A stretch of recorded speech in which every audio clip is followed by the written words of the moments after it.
views and opinions expressed in this program are those of the participants and do not necessarily reflect the views of BronxNet or the program underwriters.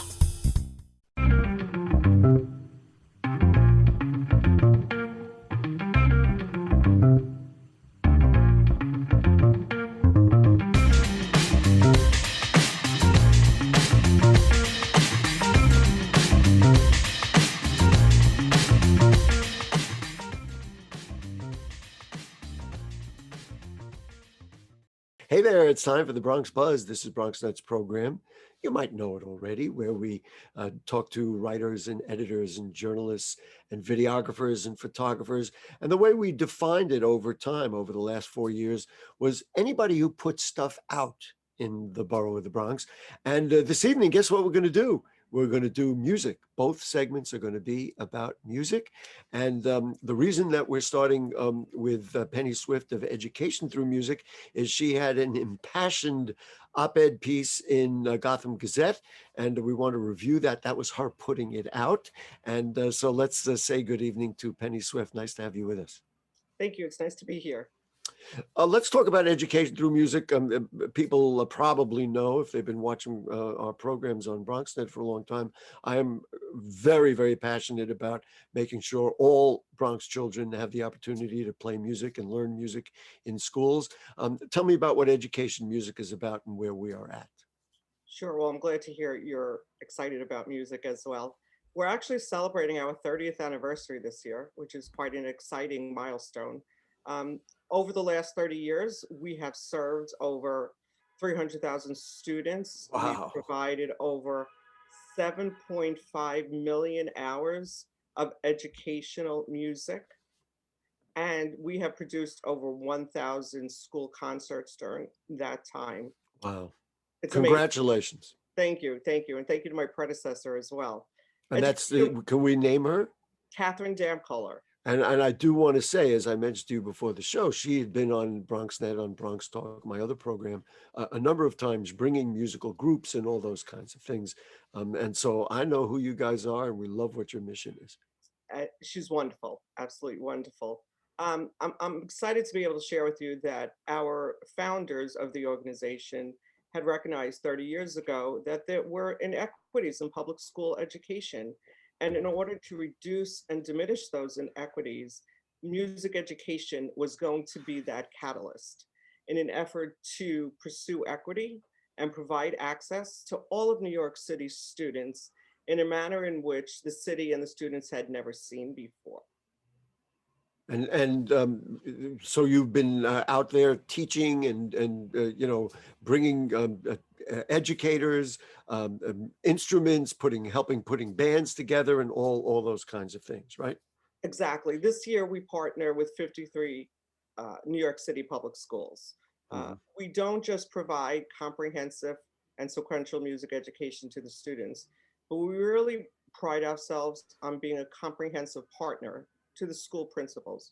So when I say comprehensive sequential education, that really means we're not there just to support students in an after-school program, in a push-in program, in a pull-out program, but we partner and make sure that we see every student in every grade in that school. Unbelievable. It's not a gifted and talented program. It is true equity and access. In addition to that, we support our principals and our staff. We hire the teachers. We provide over 100 hours of opportunity for teachers to receive professional development. Music teachers really need a cohort and a learning environment, and we provide that to them as well. If I can just interrupt, that's Absolutely. one of the big issues here, because so many principals understandably say, we're inundated with things we got to do. And that's a very long list. And music, okay, I may think it's a priority. You may think it's a priority. They have other things on their mind. And if you can get that stuff done, we can facilitate the whole program, right? I mean, that's what Very we're about. true. Not only that, but we certainly recognize that some principals may be a product of public school education as well, and may not have a music background themselves. So while they're certainly the experts possibly in classroom management or pedagogical skill set, maybe they don't know the difference between a Right. quarter note and a whole note. So we provide instructional supervisors for classroom observations to support the teachers to Is make that a sure. trombone or a French horn? Have you heard that? Exactly, Uh, exactly.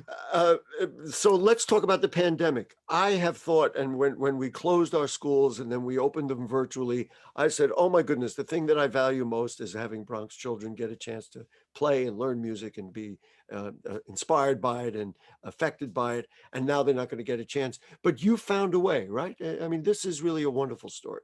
We did. We were very effective. It's one of those, life gave you lemons and we made lemonade out of it. And, one of the things I would say is that we pivoted early.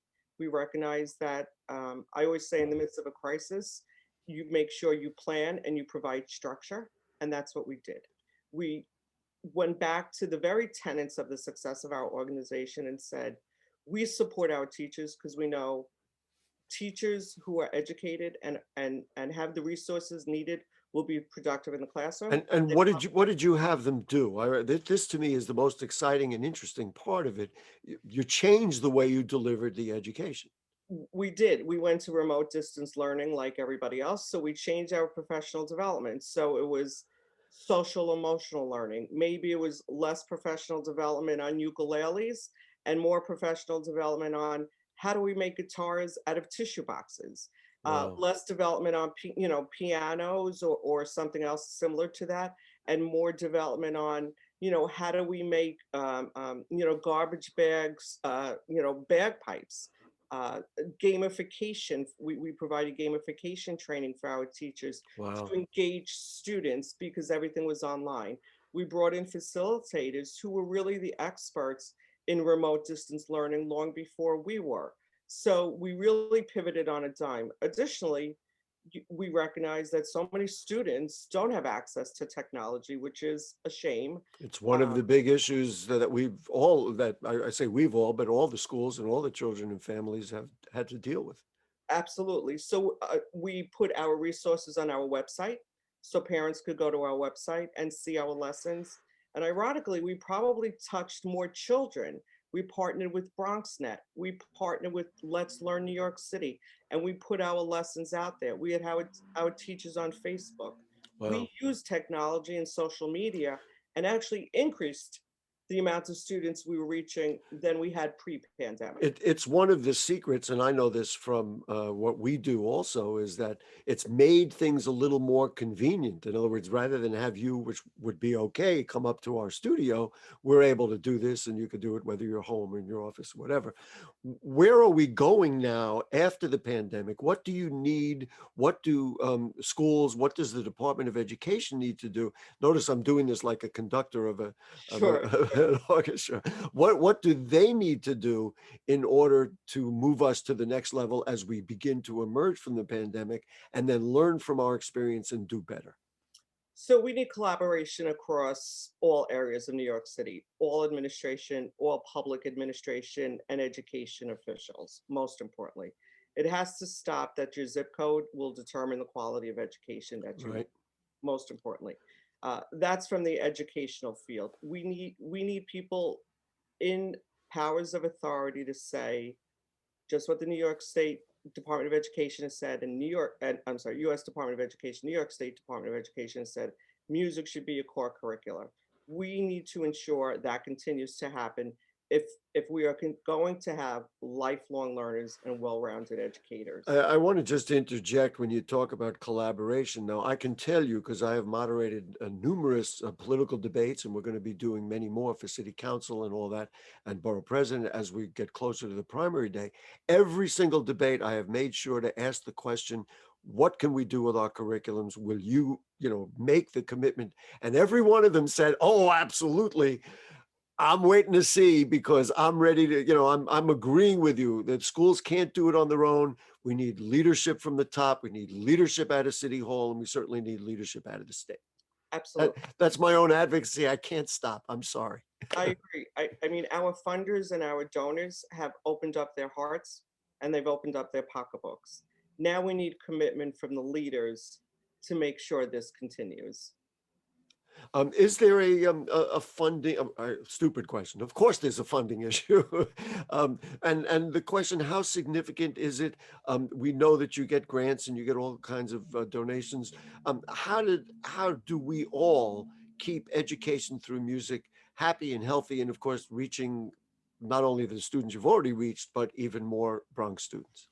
Well, I mean, the first thing I would say is visit us online, visit our website and see what we have to offer. Attend our events, join our newsletters so you can be a part of our conversations and really understand the value in what we're providing to New York City public students. But most importantly, have a true understanding of how music is not a nice have, but it's a must have. And I think once you have that buy-in, the rest becomes easy. There are transferable skill sets for music to other classroom, to the other classrooms like music and language arts and science.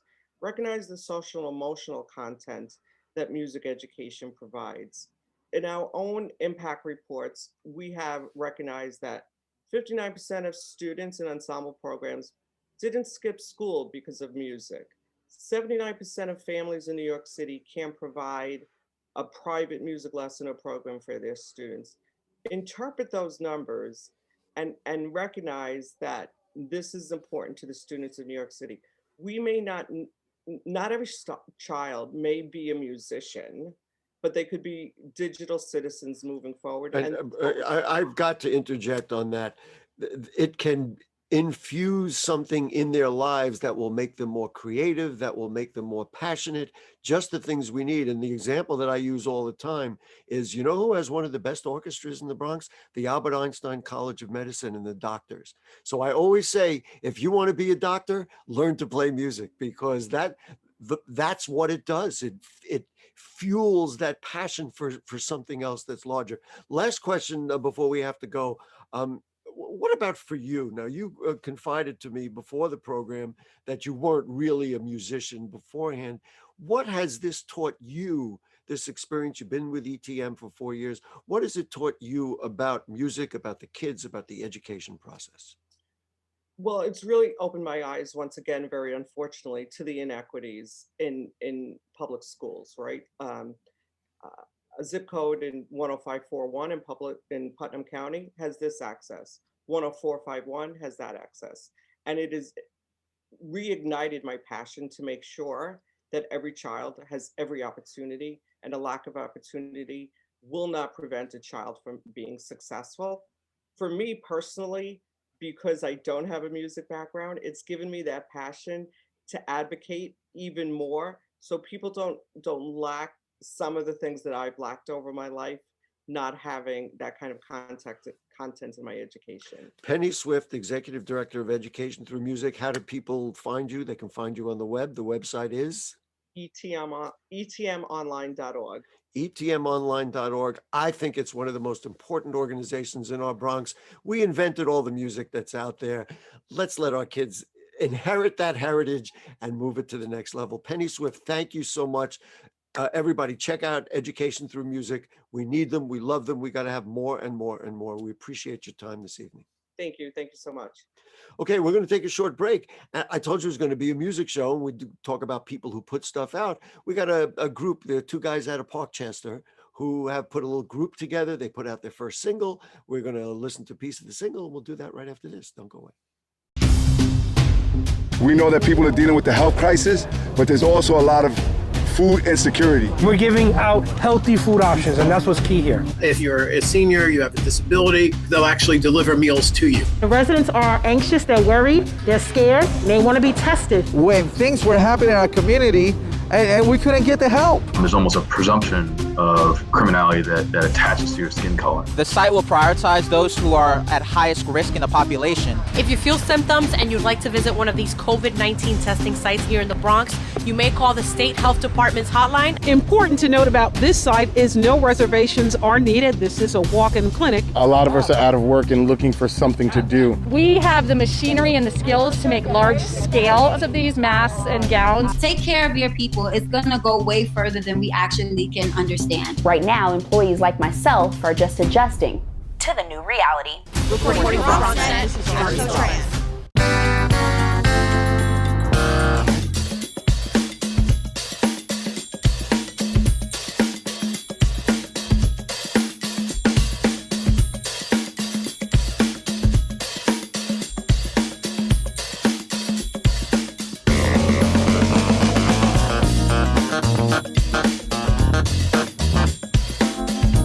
Okay,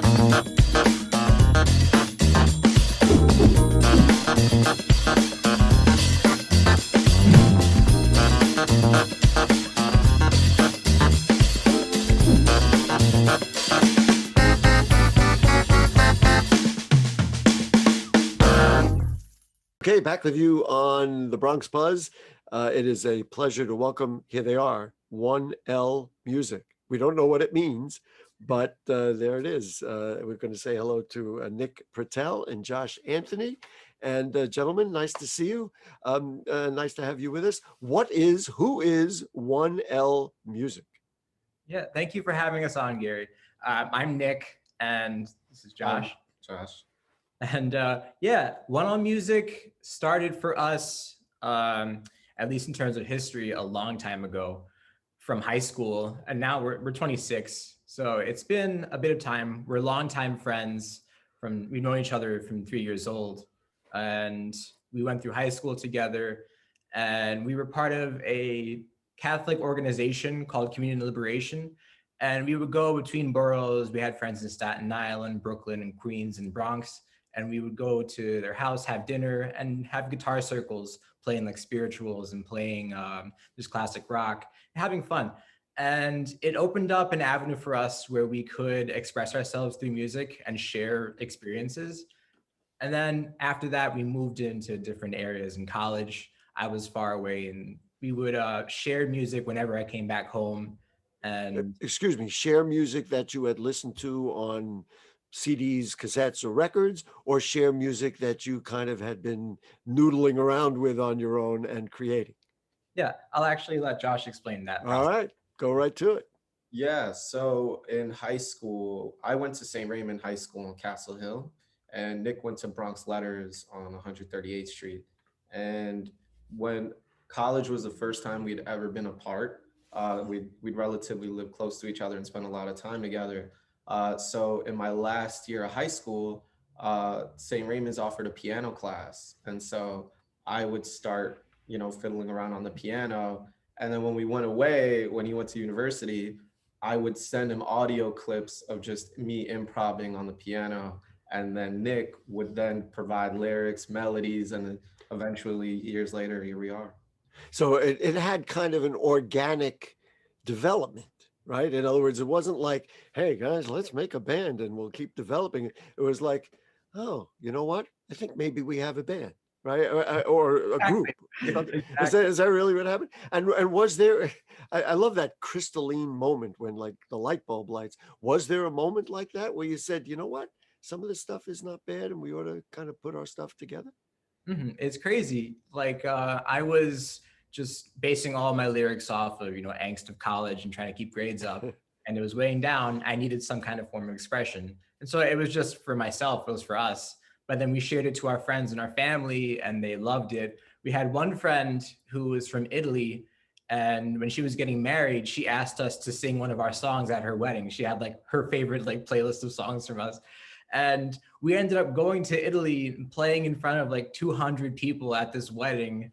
And like they were singing along when we were singing other songs. We sang Can't Help Falling, and it was like beautiful. Just the moment of being there with all those people. And this is exactly what I was saying. It was like you kind of just realized that you had something that you thought was kind of a little different or a little better, than other people.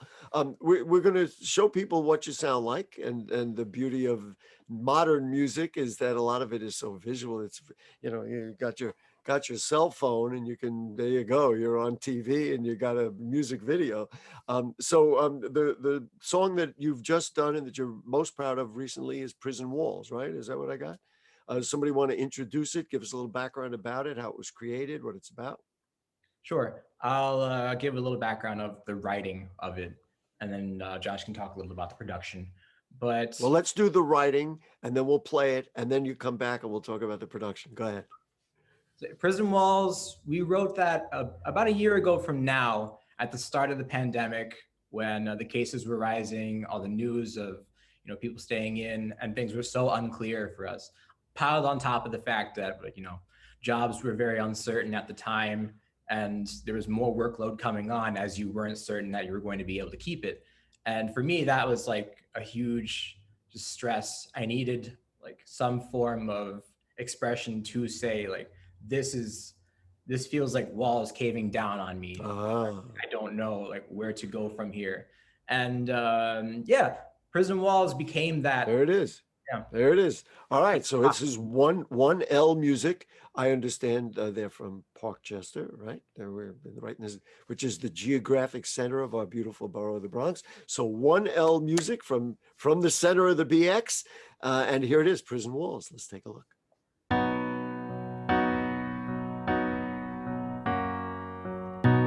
This tiny room is painted red again.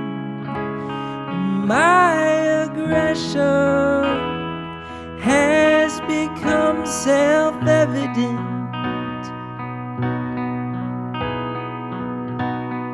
Not the one to let it conquer me, but there's a fire burning underneath.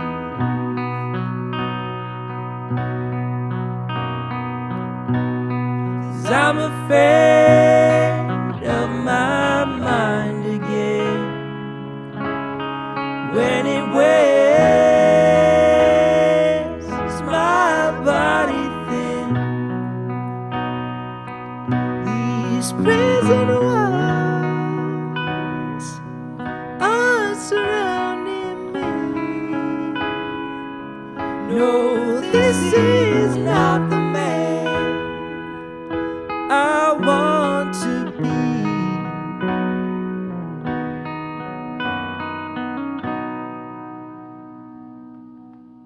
All right, just a little clip of Prison Walls. Let's see, who was it? It was Josh was going to talk about the production of it. Yeah, so in terms of production, throughout the pandemic, we've had a lot of time to write new music. Right. And that's where most of our music has come from, actually. We've had more time than ever to actually hone in on our craft. And one of the musicians that we've reached out to and has been our mentor, our producer, Peter Wise. He's a Brooklyn-based musician. And we have the pleasure of working with him on this song. He produced this song. And the song is actually done in his apartment. He has a whole studio set up. This is what I was saying. The technology is there, man. You can produce the thing right here, you know. You're not lying. No, I'm not. Do you guys see yourselves as, well, now we're going to do this and we're going to commit, I mean, maybe, you know, that's what we're going to do for work and earning money, or is it still kind of like a hobby that's getting more and more busy? You understand what I'm saying? I mean, is this where we're going or where you're going with your music? Mm-hmm. I think. Yeah, no. I didn't mean to startle you with the question. No.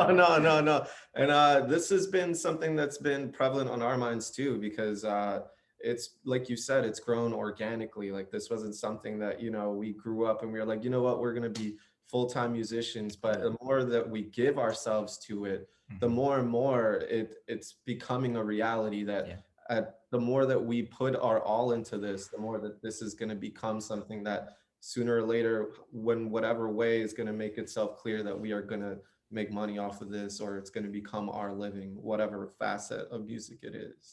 I wanted, which we didn't do in the beginning, maybe we ought to have done that, is talk a little bit about inspirations. We credit our friends at the Bronx Times who wrote a piece, and we saw the piece, and that's one of the reasons we invited you here.